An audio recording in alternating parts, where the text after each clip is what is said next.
नमस्कार दोस्तों, आइए सुनते हैं मुंशी प्रेमचंद की कहानी गीला।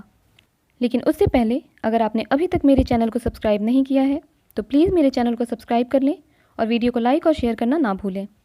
तो आइए शुरू करते हैं आज की कहानी गीला। जीवन का बड़ा भाग इसी घर में गुजर गया, पर कभी आराम न नसीब हुआ। मेरे पति संसार की दृष्टि में बड़े सज्जन, बड़े शिष्ट, बड़े उदार, बड़े सौम्य होंगे, लेकिन जिस पर गुजरती है वही जानता है। संसार को उन लोगों की प्रशंसा करने में आनंद आता है जो अपने घर को भाड़ में झोंक रहे हों, गैरों के पीछे अपना सर्वनाश किए डालते हों। जो प्राणी घर वालों के लिए मरता है उसकी प्रशंसा संसार वाले नहीं करते। वह तो उनकी दृष्टि में स्वार्थी है, कृपण है, संकीर्ण हृदय है।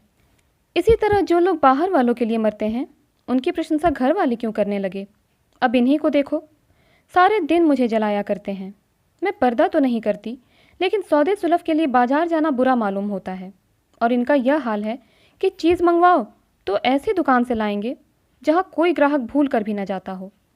ऐसी दुकान पर ना तो चीज़ अच्छी मिलती है, न तौल ठीक होती है, न दाम ही उचित होते हैं। यह दोष ना होते तो वह दुकान बदनाम ही क्यों होती। पर इन्हें ऐसी ही गई बीती दुकानों की चीज़ें लाने का मरज है। बार बार कह दिया साहब कि चलती हुई दुकान से सौदे लाया करो, वहाँ माल अधिक खपता है, इसीलिए ताज़ा माल आता रहता है। पर इनकी तो टुटपुंजियों से ही बनती है और वे इन्हें उल्टे छुरे से मूंदते हैं। गेहूँ लाएंगे तो सारे बाजार से खराब, घुना हुआ। चावल ऐसा मोटा कि बैल भी ना पूछे। दाल में कराई और कंकड़ भरे हुए। मनो लकड़ी जला डालो, क्या मजाल की गले। घी लाएंगे तो आधा आधा तेल या 16 आने काटो जेम, और दरअसल घी से एक छटाक कम। तेल लाएंगे तो मिलावट, बालों में डालो तो चिमट जाए। पर दाम दे आएंगे शुद्ध आंवले के तेल का। किसी चलती हुई नामी दुकान पर जाते तो इन्हें जैसे डर लगता है। शायद ऊंची दुकान और फीके पकवान के कायल हैं। मेरा अनुभव तो यह है कि नीची दुकान पर ही सड़े हुए पकवान मिलते हैं। एक दिन की बात हो तो बर्दाश्त कर ली जाए, रोज रोज का टंटा नहीं सहा जाता। मैं पूछती हूँ, आखिर आप टुटपुंजियों की दुकान पर जाते ही क्यों हैं? क्या उनके पालन पोषण का ठेका तुम्ही ने लिया है? आप फरमाते हैं। मुझे देखकर सब के सब बुलाने लगते हैं। वाह, क्या कहना है, कितनी दूर की बात कही है। जरा इन्हें बुला लिया और खुशामद के 2 शब्द सुना दिए, थोड़ी सी स्तुति कर दी, बस आपका मिजाज आसमान पर जा पहुंचा। फिर इन्हें सुधि नहीं रहती कि यह कूड़ा करकट बांध रहा है या क्या। पूछती हूँ, तुम उस रास्ते से जाते ही क्यों हो? क्यों किसी दूसरे रास्ते से नहीं जाते? ऐसे उठाई गिरोह को मुंह ही क्यों लगाते हो? इसका कोई जवाब नहीं। एक चुप 100 बाधाओं को हराती है। एक बार एक गहना बनवाने को दिया। मैं तो महाशय को जानती थी, इनसे कुछ पूछना व्यर्थ समझा। अपने पहचान के एक सुनार को बुला रही थी। संयोग से आप भी विराजमान थे। बोले, यह संप्रदाय विश्वास के योग्य नहीं, धोखा खाओगी। मैं एक सुनार को जानता हूँ, मेरे साथ का पढ़ा हुआ है, बरसों साथ साथ खेले हैं। वह मेरे साथ चालबाजी नहीं कर सकता। मैंने भी समझा, जब इनका मित्र है और वह भी बचपन का, तो कहाँ तक दोस्ती का हक ना निभाएगा। सोने का एक आभूषण और 100 रुपये इनके हवाले किए। इस भले मानस ने वह आभूषण और रुपये ना जाने किस बेईमान को दे दिए कि बरसों के झंझट के बाद जब वह चीज़ बनकर आई तो 8 आने तांबा, और इतनी भद्दी कि देखकर घिन लगती थी। बरसों की अभिलाषा धूल में मिल गई, रो पीट कर बैठ रही। ऐसे ऐसे वफादार तो इनके मित्र हैं, जिन्हें मित्र की गर्दन पर छुरी फेरने पर भी संकोच नहीं। इनकी दोस्ती भी उन्हीं लोगों से है जो जमाने भर के जट्टू, गिरहकट, लंगोटी में फाक खेलने वाले फाके मस्त हैं, जिनका उद्यम ही इन जैसे आंख के अंधों से दोस्ती काटना है। नित्य ही एक न एक महाशय उधार मांगने के लिए सिर पर सवार रहते हैं और बिना लिए गला नहीं छोड़ते। मगर ऐसा कभी ना हुआ कि किसी ने रुपए चुकाए हों। आदमी एक बार खोकर सीखता है, 2 बार खोकर सीखता है, किंतु यह भले मानस 1000 बार खोकर भी नहीं सीखते। जब कहती हूँ रुपए तो दे आए, अब मांग क्यों नहीं लाते? क्या मर गए तुम्हारे वह दोस्त? तो बस बगले झांक कर रह जाते हैं।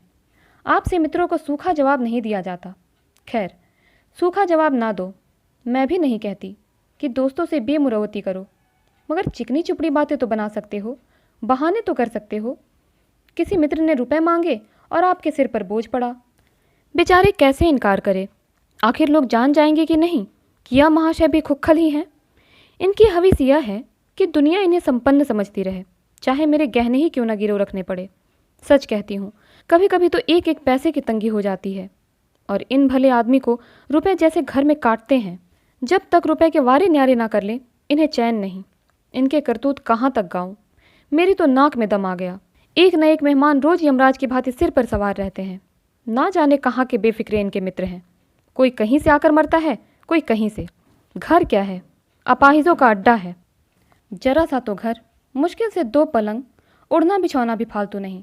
मगर आप हैं कि मित्रों को निमंत्रण देने को तैयार। आप तो अतिथि के साथ लेटेंगे, इसीलिए इन्हें चारपाई भी चाहिए, उड़ना बिछौना भी चाहिए, नहीं तो घर का पर्दा खुल जाए। जाता है मेरे बच्चों के सिर। गर्मियों में तो खैर कोई मुजायका नहीं, लेकिन जाड़ों में तो ईश्वर ही याद आते हैं। गर्मियों में भी खुली छत पर तो मेहमानों का अधिकार हो जाता है।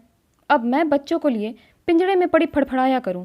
इन्हें इतनी भी समझ नहीं है कि जब घर की यह दशा है तो क्यों ऐसे को मेहमान बनाएं जिनके पास कपड़े लत्ते तक नहीं। ईश्वर की दया से इनके सभी मित्र इसी श्रेणी के हैं। एक भी ऐसा माई का लाल नहीं जो समय पड़ने पर थेले से भी इनकी मदद कर सके। 2-1 बार महाशय को इसका अनुभव, अत्यंत कटु अनुभव हो चुका है, मगर इस जड़ भरत ने जैसे आंखें न खोलने की कसम खा ली है। ऐसे ही दरिद्र भट्टाचार्यों से इनकी पटती है।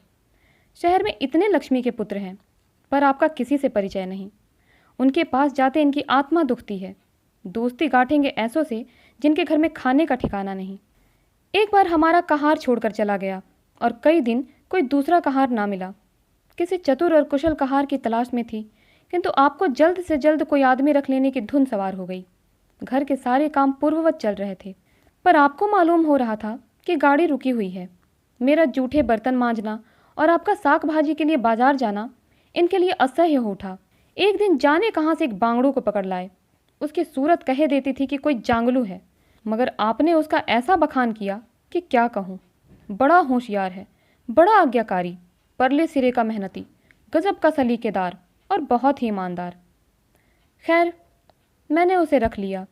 मैं बार बार क्यों इनकी बातों में आ जाती हूँ, इसका मुझे स्वयं आश्चर्य है। यह आदमी केवल रूप से आदमी था, आदमियत के और कोई लक्षण उसमें ना थे। किसी काम की तमीज़ नहीं।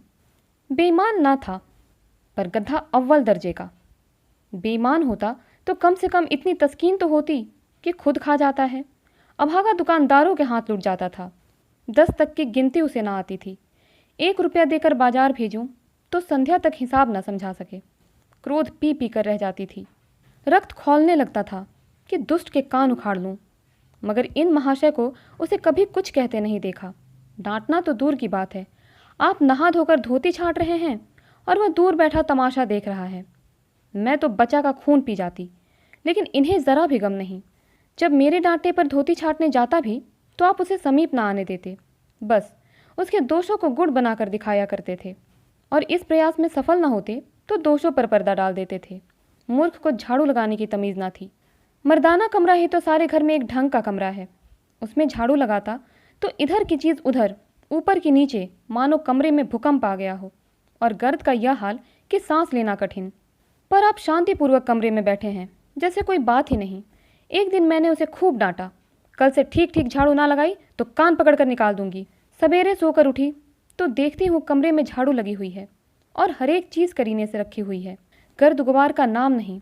मैं चकित होकर देखने लगी तो आप हंस कर बोले, देखते क्या हो, आज घूरे ने बड़े सवेरे उठकर झाड़ू लगाई है।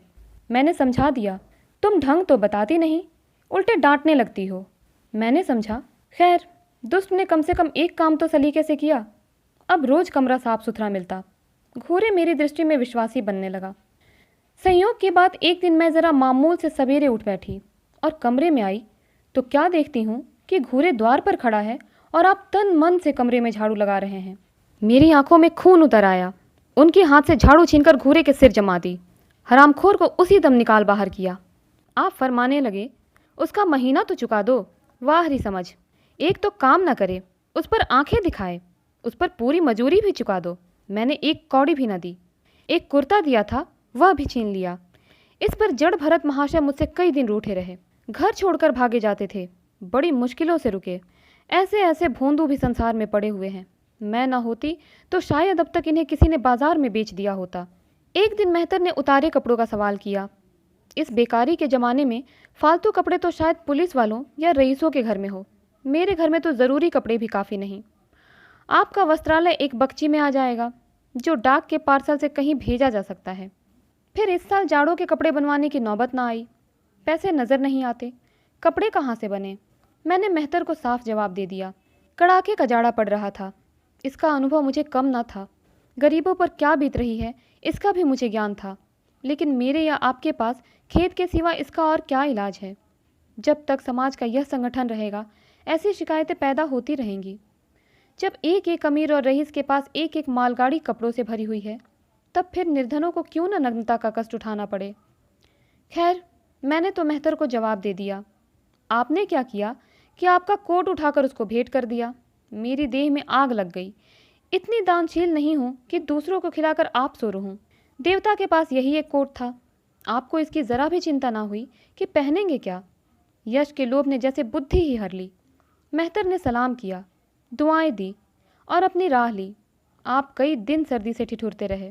प्रातःकाल घूमने जाया करते थे, वह बंद हो गया। ईश्वर ने उन्हें हृदय भी एक विचित्र प्रकार का दिया है। फटे पुराने कपड़े पहनते आपको ज़रा भी संकोच नहीं होता। मैं तो मारे लाज के गड़ जाती हूँ, पर आपको ज़रा फिक्र नहीं। कोई हंसता है तो हंसे, आपकी बला से। अंत में जब मुझसे देखा न गया तो एक कोट बनवा दिया। जी तो जलता था कि खूब सर्दी खाने दूँ, पर डरी कि कहीं बीमार पड़ जाएं तो और बुरा हो। आखिर काम तो उन्हीं को करना है। महाशय अपने दिल में समझते होंगे मैं कितना विनीत, कितना परोपकारी हूँ। शायद इन्हें इन बातों का गर्व हो। मैं इन्हें परोपकारी नहीं समझती, न विनीत ही समझती हूँ। यह जड़ता है, सीधी साधी निरीहता। जिस मेहतर को आपने अपना कोट दिया, उसे मैंने कई बार रात को शराब के नशे में मस्त झूमता देखा है और आपको दिखा भी दिया है। फिर दूसरों की विवेकहीनता की पुरौती हम क्यों करें। अगर आप विनीत और परोपकारी होते तो घर वालों के प्रति भी तो आपके मन में कुछ उदारता होती। यह सारी उदारता बाहर वालों के लिए सुरक्षित है, घर वालों को उसका अल्पांश भी न मिलना चाहिए। मेरी इतनी अवस्था बीत गई, पर इस भले आदमी ने कभी अपने हाथों से मुझे एक उपहार भी न दिया। बेशक मैं जो चीज़ बाजार से मंगवाऊं उसे लाने में इन्हें ज़रा भी आपत्ति नहीं, बिल्कुल उज्र नहीं, मगर रुपए मैं दे दूं, यह शर्त है। इन्हें खुद कभी यह उमंग नहीं होती। यह मैं मानती हूँ कि बेचारे अपने लिए भी कुछ नहीं लाते। मैं जो कुछ मंगवा दूँ उसी पर संतुष्ट हो जाते हैं, मगर आखिर आदमी कभी कभी शौक़ की चीज़ें चाहता ही है। अन्य पुरुषों को देखती हूँ, स्त्री के लिए तरह तरह के गहने, भांति भांति के कपड़े, शौक श्रृंगार की वस्तुएं लाते रहते हैं। यहाँ इस व्यवहार का निषेध है। बच्चों के लिए भी मिठाइयाँ, खिलौने, बाजे शायद जीवन में एक बार भी न लाए हों। शपथ भी खाली है। इसीलिए मैं तो इन्हें कृपण कहूँगी, अरसिक कहूँगी, हृदय शून्य कहूँगी, उदार नहीं कह सकती। दूसरों के साथ इनका जो सेवा भाव है उसका कारण है इसका यश लोभ और अव्यवहारिक अज्ञानता। आपके विनय का यह हाल है कि जिस दफ्तर में आप नौकर हैं उसके किसी अधिकारी से आपका मेल जोल नहीं। अफसरों को सलाम करना तो आपकी नीति के विरुद्ध है। नज़र या डाली तो दूर की बात है, और तो और कभी किसी अफसर के घर नहीं जाते। इसका खामियाजा आप न उठाएं तो कौन उठाए। औरों को रियायती छुट्टियां मिलती है, आपका वेतन कटता है। औरों की तरक्कियां होती हैं, आपको कोई पूछता भी नहीं। हाजिरी में 5 मिनट की भी देर हो जाए तो जवाब पूछा जाता है। बेचारे जी तोड़कर काम करते हैं, कोई बड़ा कठिन काम आ जाता है तो इन्हीं के सिर मढ़ा जाता है। इन्हें जरा भी आपत्ति नहीं। दफ्तर में इन्हें घिस्सू पिस्सू आदि उपाधियां मिली हुई हैं, मगर पड़ाव कितना ही बड़ा मारे, इनके भाग्य में वही सूखी घास लिखी है। यह विनय नहीं है, स्वाधीन मनोवृत्ति भी नहीं है। मैं तो इसे समय चातुरी का अभाव कहती हूँ, अव्यवहारिक ज्ञान की क्षति कहती हूँ। आखिर कोई अफसर आपसे क्यों प्रसन्न हो? इसीलिए कि आप बड़े मेहनती हैं। दुनिया का काम मुरव्वत और रवादारी से चलता है। अगर हम किसी से खिंचे रहें तो कोई कारण नहीं कि वह भी हमसे ना खिंचा रहे। फिर जब मन में क्षोभ होता है तो वह दफ्तरी व्यवहारों में भी प्रकट हो ही जाता है। जो मातहत अफसर को प्रसन्न रखने की चेष्टा करता है, जिसकी जात से अफसर का कोई व्यक्तिगत उपकार होता है, जिस पर वह विश्वास कर सकता है, उसका लिहाज वह स्वभावतः करता है। ऐसे सिरागियों से क्यों किसी को सहानुभूति होने लगी? अफसर भी तो मनुष्य हैं। उसके हृदय में जो सम्मान और विशिष्टता की कामना है वह कहाँ पूरी हो? जब अधीनस्थ कर्मचारी ही उससे फिरंट रहे तो क्या उसके अफसर उसे सलाम करने आएंगे?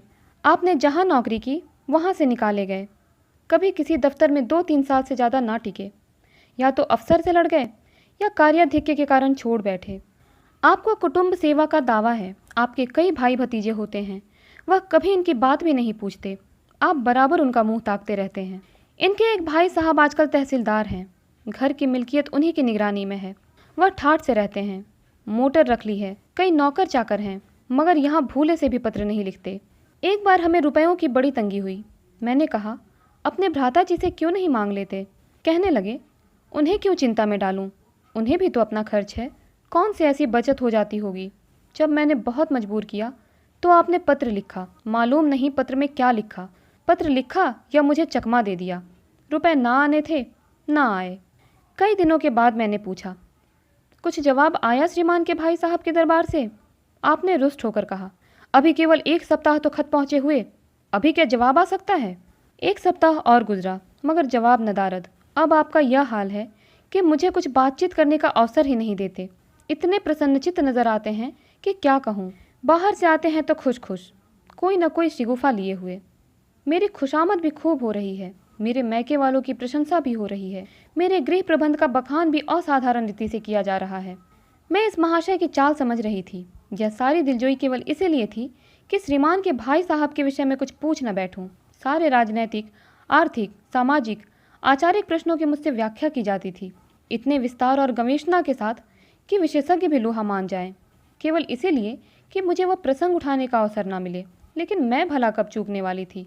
जब पूरे 2 सप्ताह गुजर गए और बीमे के रुपए भेजने की तिथि मौत की तरह सिर पर सवार हो गई तो मैंने पूछा, क्या हुआ? तुम्हारे भाई साहब ने श्रीमुख से कुछ फरमाया या अभी तक पत्र नहीं पहुंचा? आखिर घर की जायदाद में हमारा भी कुछ हिस्सा है या नहीं? या हम किसी लौंडी दासी की संतान हैं? 500 रुपये साल का नफ़ा तो 10 साल पहले था, अब तो 1000 से कम ना होगा। पर हमें कभी एक कानी कौड़ी भी नहीं मिली। मोटे हिसाब से हमें 2000 मिलना चाहिए। 2000 ना हो, 1000 हो, 500 हो, 250 हो, कुछ ना हो तो बीमा के प्रीमियम भर के तो हो। तहसीलदार साहब की आमदनी हमारी आमदनी की चौगुनी है। रिश्वतें भी लेते हैं तो फिर हमारे रुपए क्यों नहीं देते? आप हे हाँ हाँ करने लगे। कहने लगे, वह बेचारे घर की मरम्मत करवाते हैं, बंधु बांधवों का स्वागत सत्कार करते हैं, नातेदारियों में भेंट भाट भेजते हैं, और कहाँ से लावे जो हमारे पास भेजे। वाह हरी बुद्धि! मानो जायदाद इसीलिए होती है कि उसकी कमाई उसी में खर्च हो जाए। इस भले आदमी को बहाने गढ़ने भी नहीं आते। मुझसे पूछते, मैं 1 नहीं 1000 बता देती। एक से एक बढ़कर कह देते, घर में आग लग गई, सब कुछ स्वाहा हो गया, या चोरी हो गई, तिनका तक न बचा, या 10,000 का अनाज भरा था उसमें घाटा रहा, या किसी से फौजदारी हो गई, उसमें दिवाला पिट गया। आपको सूझी भी तो लचर सी बात। तकदीर ठोक कर बैठ रही। पड़ोस की एक महिला से रुपए कर्ज लिए, तब जाकर काम चला। फिर भी आप भाई भतीजों की तारीफ के पुल बांधते हैं तो मेरे शरीर में आग लग जाती है। ऐसे कौरवों से ईश्वर बचाए। ईश्वर की दया से आपके 2 बच्चे हैं, 2 बच्चियां भी हैं। ईश्वर की दया कहूँ या कोप कहूँ, सब के सब उद्यमी हो गए हैं कि खुदा की पनाह। मगर क्या मजाल है कि अब भोंदू किसी को कड़ी आंखों से देखे।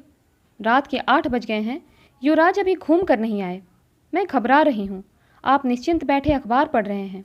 झल्लाई हुई जाती हूँ और अखबार छीन कर कहती हूँ, जाकर जरा देखते क्यों नहीं, लौंडा कहाँ रह गया? ना जाने तुम्हारा हृदय कितना कठोर है। ईश्वर ने तुम्हें संतान ही न जाने क्यों दे दी। पिता का पुत्र के साथ कुछ तो धर्म है। तब आप भी गर्म हो जाते हैं। अभी तक नहीं आया, बड़ा शैतान है। आज बचा आते हैं तो कान उखाड़ लेता हूँ, मारे हंटरों के खाल उधेड़ कर रख दूंगा। यूँ बिगड़कर तैश के साथ आप उसे खोजने निकलते हैं। संयोग की बात, आप उधर जाते हैं, इधर लड़का आ जाता है। मैं पूछती हूँ, तू किधर से आ गया? तुझे वह ढूंढने गए हुए हैं। देखना आज कैसी मरम्मत होती है, यह आदत ही छूट जाएगी। दांत पीस रहे थे, आते ही होंगे। छड़ी भी उनके हाथ में है। तुम इतने मन के हो गए हो कि बात नहीं सुनते। आज आटे दाल का भाव मालूम होगा। लड़का सहम जाता है और लैंप जलाकर पढ़ने बैठ जाता है। महाशय जी 2-2.5 घंटे के बाद लौटते हैं, हैरान, परेशान और बदहवास। घर में पांव रखते ही पूछते हैं, आया कि नहीं? मैं उनका क्रोध उत्तेजित करने के विचार से कहती हूँ, आकर बैठा तो है, जाकर पूछते क्यों नहीं? पूछकर हार गई, कहाँ गया था, कुछ बोलता ही नहीं। आप गरज कर कहते हैं, मन्नू यहाँ आओ। लड़का थर थर कांपता हुआ आकर आंगन में खड़ा हो जाता है। दोनों बच्चियां घर में छिप जाती हैं कि कोई बड़ा भयंकर कांड होने वाला है। छोटा बच्चा खिड़की से चूहे की तरह झांक रहा है। आप क्रोध से बौखलाए हुए हैं, हाथ में छड़ी है ही। मैं भी वह क्रोधोन्मत्त आकृति देखकर पछताने लगती हूँ कि कहाँ से इनसे शिकायत की। आप लड़के के पास जाते हैं, मगर छड़ी जमाने के बदले आहिस्ते से उसके कंधों पर हाथ रखकर बनावटी क्रोध से कहते हैं, तुम कहाँ गए थे जी? मना किया जाता है, मानते नहीं हो। खबरदार, जो अब कभी इतनी देर होगी। आदमी शाम को घर चला आता है या मटरगश्ती करता है। मैं समझ रही हूँ कि यह भूमिका है, विषय अब आएगा। भूमिका तो बुरी नहीं, लेकिन यहाँ तो भूमिका परिति हो जाती है। बस आपका क्रोध शांत हो गया, बिल्कुल जैसे क्वार की घटा। घेर घार हुआ, काले बादल आए, गड़गड़ाहट हुई और गिरी क्या, 4 बूंदें। लड़का अपने कमरे में चला जाता है और शायद खुशी से नाचने लगता है। मैं पराभूत होकर कहती हूँ, तुम तो जैसे डर गए, भला 2-4 तमाचे तो लगाए होते। इसी तरह तो लड़के शेर हो जाते हैं। आप फरमाते हैं, तुमने सुना नहीं मैंने कितने जोर से डांटा, बचा की जान ही निकल गई होगी। देख लेना जो फिर कभी देर से आए। तुमने डांटा तो नहीं? हाँ, आंसू पोंछ दिए। तुमने मेरी डांट सुनी नहीं? क्या कहना है आपकी डांट का, लोगों के कान बहरे हो गए। लाओ तुम्हारा गला सहला दूं। आपने एक नया सिद्धांत निकाला है कि दंड देने से लड़के खराब हो जाते हैं। आपके विचार से लड़कों को आज़ाद रहना चाहिए, उन पर किसी तरह का बंधन, शासन या दबाव ना होना चाहिए। आपके मत से शासन बालकों के मानसिक विकास में बाधक होता है। इसी का यह फल है कि लड़के बेनकेल के ऊँट बने हुए हैं। कोई 1 मिनट भी किताब खोलकर नहीं बैठता। कभी गुल्ली डंडा है, कभी गोलियां, कभी कनकौए। श्रीमान भी लड़कों के साथ खेलते हैं। 40 साल की उम्र और लड़कपन इतना। मेरे पिताजी के सामने मजाल थी कि कोई लड़का कनकौआ उड़ा ले या गुल्ली डंडा खेल सके। खून पी जाते। प्रातःकाल से लड़कों को लेकर बैठ जाते थे। स्कूल से ज्यों ही लड़के आते फिर ले बैठते थे। बस संध्या समय आधा घंटे की छुट्टी देते थे। रात को फिर जोत देते। यह नहीं कि आप तो अखबार पढ़ा करें और लड़के गली गली भटकते फिरें। कभी कभी आप सींग कटाकर बछड़े बन जाते हैं, लड़कों के साथ ताश खेलने बैठा करते हैं। ऐसे बाप का भला लड़कों पर क्या रौब हो सकता है। पिताजी के सामने मेरे भाई सीधे ताक नहीं सकते थे। उनकी आवाज़ सुनते ही तहलका मच जाता था। उन्होंने घर में कदम रखा और शांति का साम्राज्य हुआ। उनके सम्मुख जाते लड़कों के प्राण सूखते थे। उसी शासन की यह बरकत है कि सभी लड़के अच्छे अच्छे पदों पर पहुंच गए। हाँ, स्वास्थ्य किसी का अच्छा नहीं है, तो पिताजी ही का स्वास्थ्य कौन बड़ा अच्छा था। बेचारे हमेशा किसी न किसी औषधि का सेवन करते रहते थे। और क्या कहूँ, एक दिन तो हद ही हो गई। श्रीमान जी लड़कों को कनकौआ उड़ाने की शिक्षा दे रहे थे। यूँ घुमाओ, यूँ गोता दो, यूँ खींचो, यूँ ढील दो। ऐसा तन मन से सिखा रहे थे मानो गुरु मंत्र दे रहे हों। उस दिन मैंने इनकी ऐसी खबर ली कि याद करते होंगे, तुम कौन होते हो मेरे बच्चों को बिगाड़ने वाले। तुम्हें घर से कोई मतलब नहीं है ना हो, लेकिन आप मेरे बच्चों को ख़राब ना कीजिए, बुरी बुरी आदतें ना सिखाइए। आप उन्हें सुधार नहीं सकते तो कम से कम बिगाड़िए मत। लगे बगले झांकने। मैं चाहती हूँ एक बार यह भी गर्म पड़े तो अपना चंडी रूप दिखाऊं, पर यह इतना जल्द दब जाते हैं कि मैं हार जाती हूँ। पिताजी किसी लड़के को मेले तमाशे ना ले जाते थे। लड़का सिर पटक कर मर जाए मगर जरा भी ना पसीजते थे। और इन महात्मा जी का यह हाल है कि एक एक से पूछ कर मेले ले जाते हैं। चलो चलो, वहाँ बड़ी बहार है, खूब आतिशबाजियाँ छूटेंगी, गुब्बारे उड़ेंगे, विलायती चरखियाँ भी हैं, उन पर मज़े से बैठना। और तो और, आप लड़कों को हॉकी खेलने से भी नहीं रोकते। यह अंग्रेजी खेल भी कितने जानलेवा होते हैं। क्रिकेट, फुटबॉल, हॉकी, एक से एक घातक। गेंद लग जाए तो जान लेकर ही छोड़े। पर आपको इन सभी खेलों से प्रेम है। कोई लड़का मैच में जीत कर आ जाता है तो ऐसे फूल उठते हैं मानो किला जीत कर आया हो। आपको इसकी ज़रा भी परवाह नहीं कि चोट चपेट आ गई तो क्या होगा। हाथ पांव टूट गए तो बेचारों की ज़िंदगी कैसे पार लगेगी। पिछले साल कन्या का विवाह था। आपको जिद थी कि दहेज के नाम कानी कौड़ी भी ना देंगे, चाहे कन्या आजीवन कुंवारी बैठी रहे। यहाँ भी आपका आदर्शवाद आ कूदा। समाज के नेताओं का छल प्रपंच आए दिन देखते रहते हैं, फिर भी आपकी आंखें नहीं खुलती। जब तक समाज की यह व्यवस्था कायम है और युवती कन्या का अविवाहित रहना निंदास्पद है, तब तक यह प्रथा मिटने की नहीं। 2-4 ऐसे व्यक्ति भले ही निकल आवे जो दहेज के लिए हाथ ना फैलावे, लेकिन इसका परिस्थिति पर कोई असर नहीं पड़ता और कुप्रथा ज्यों की त्यों बनी हुई है। पैसों की तो कमी नहीं है, दहेज की बुराइयों पर लेक्चर दे सकते हैं, लेकिन मिलते हुए दहेज को छोड़ देने वाला मैंने आज तक नहीं देखा। जब लड़कों की तरह लड़कियों की शिक्षा और जीविका की सुविधाएं निकल आएंगी तो यह प्रथा भी विदा हो जाएगी। उससे पहले संभव नहीं। मैंने जहाँ जहाँ संदेश भेजा दहेज का प्रश्न उठ खड़ा हुआ और आपने प्रत्येक अवसर पर टांग अड़ाई। अब इस तरफ पूरा साल गुजर गया और कन्या को 17वां लग गया तो मैंने एक जगह बात पक्की कर ली। आपने भी स्वीकार कर लिया, क्योंकि वर पक्ष ने लेन देन का प्रश्न उठाया ही नहीं। हालांकि अंतःकरण में उन लोगों को पूरा विश्वास था कि अच्छी रकम मिलेगी और मैंने भी तय कर लिया था कि यथाशक्ति कोई बात उठाना रखूंगी। विवाह के सकुशल होने में कोई संदेह ना था, लेकिन इन महाशय के आगे मेरी एक न चली। यह प्रथा निंद्य है, यह रस्म निरर्थक है, यहाँ रुपयों की क्या ज़रूरत, यहाँ गीतों का क्या काम। नाक में दम था। यह क्यों, वह क्यों, यह तो साफ दहेज है। तुमने मेरे मुंह में कालिख लगा दी, मेरी आबरू मिटा दी। ज़रा सोचिए इस परिस्थिति को कि बारात द्वार पर पड़ी हुई है और यहाँ बात बात पर शास्त्रार्थ हो रहा है। विवाह का मुहूर्त आधी रात के बाद था। प्रथा अनुसार मैंने व्रत रखा, किंतु आपकी ठीक थी कि व्रत की कोई ज़रूरत नहीं। जब लड़के के माता पिता व्रत नहीं रखते, जब लड़का तक व्रत नहीं रखता, तो कन्या पक्ष वाले ही व्रत क्यों रखें। मैं और सारा खानदान मना करता रहा, लेकिन आपने नाश्ता किया, भोजन किया। खैर, कन्यादान का मुहूर्त आया। आप सदैव से इस प्रथा के विरोधी हैं। आप इसे निषिद्ध समझते हैं। कन्या क्या दान की वस्तु है? दान रुपए पैसे, जगह जमीन का हो सकता है, पशुदान भी होता है, लेकिन लड़की का दान एक लचर सी बात है। कितना समझाती हूँ, पुरानी प्रथा है, वेद काल से होती चली आई है, शास्त्रों में इसकी व्यवस्था है। संबंधी समझा रहे हैं, पंडित समझा रहे हैं, पर आप हैं कि कान पर जूं नहीं रेंगती। हाथ जोड़ती हूँ, पैरों पड़ती हूँ, गिड़गिड़ाती हूँ, लेकिन मंडप के नीचे ना गए। और मज़ा यह है कि आपने ही तो यह अनर्थ किया और आप ही मुझसे रूठ भी गए। विवाह के पश्चात महीनों बोलचाल ना रही, झक मारकर मुझी को मानना पड़ा। किंतु सबसे बड़ी विडंबना यह है कि इन सारे दुर्गुणों के होते हुए भी मैं इनसे एक दिन भी पृथक नहीं रह सकती, एक क्षण का वियोग नहीं सह सकती। इन सारे दोषों पर भी मुझे इनसे प्रगाढ़ प्रेम है। इनमें यह कौन सा गुण है जिस पर मैं मुग्ध हूँ, मैं खुद नहीं जानती। पर इनमें कोई बात ऐसी है जो मुझे इनकी चेरी बनाए हुए है। वह ज़रा मामूली से देर घर में आते हैं तो प्राण नहों में समा जाते हैं। आज यदि विधाता इनके बदले मुझे कोई विद्या और बुद्धि का पुतला, रूप और धन का देवता भी दे, तो मैं उसकी ओर आंखें उठाकर ना देखूं। यह धर्म की बेड़ी नहीं, कदापि नहीं, प्रथागत पतिव्रत भी नहीं। हम दोनों की प्रकृति में कुछ ऐसी क्षमताएं, कुछ व्यवस्थाएं उत्पन्न हो गई हैं, मानो किसी मशीन के कल पुर्जे घिस घिस कर फिट हो गए हों और एक पुर्जे की जगह दूसरा पुर्जा काम न दे सके, चाहे वह पहले से कितना ही सुडौल, नया और सुदृढ़ क्यों न हो। जाने हुए रास्ते से हम निशंक आंखें बंद किए जाते हैं। उसके ऊंच नीच, मोड़ और घुमाव सब हमारी आंखों में समाये हुए हैं। अनजान रास्ते पर चलना कितना कष्टप्रद होगा।